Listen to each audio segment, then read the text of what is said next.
Okay, so we're starting today with some pretty sad news. Yeah. The singer-songwriter Jill Sobule passed away. She was 66 in a house fire up in Minnesota. Just very sudden, Really sudden. And, she was such an impactful voice. It's a real shock. definitely. The first thing I think most people think of is her big hit from '95, right? I Kissed a Girl. Exactly. And then you have to remember the context there. Mainstream music, Billboard charts, Uh-huh. an openly queer-themed song charting. That was basically unheard of on the modern rock list back then. It really was groundbreaking, not just like hinting at it. No, it was right there, bold. It wasn't just a catchy song, it felt like. Well, like a moment, a real shift. It opened a door, didn't it, for other voices, other stories in pop music. Arguably, yeah. It certainly carved out some space. But she wasn't only that song, which is interesting too. She also had Supermodel. Right. From the Clueless soundtrack, that was huge too, but in a different way. Totally different vibe. Mainstream pop culture phenomenon, that movie. And that song fit right in.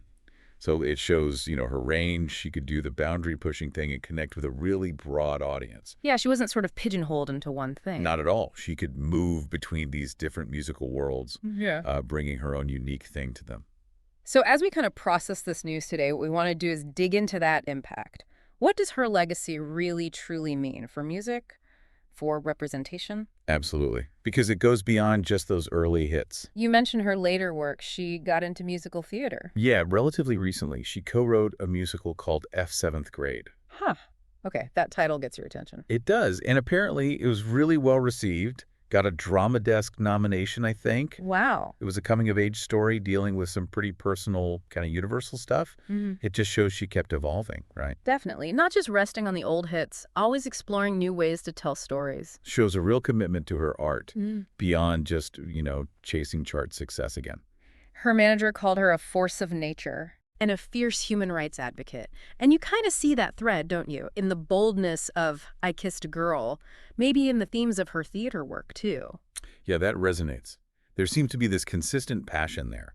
Using her platform, her art, to talk about things, experiences that maybe weren't always front and center. You see that connection people felt, too. I read her show in Denver got canceled, obviously, and fans just gathered anyway to honor her. Yeah, that really says something, doesn't it? It shows she built a real community around her work. It wasn't just passive listening. People felt connected. It really hits home that artists like her, Sobule, who break barriers and find that mainstream success. How does that actually shape what comes next? yeah, what's the ripple effect? And maybe what's our responsibility? To remember and really value those contributions, people who took those first, sometimes difficult steps. Something to think about for sure, as we remember Jill Sobule, a remarkable artist. Truly remarkable.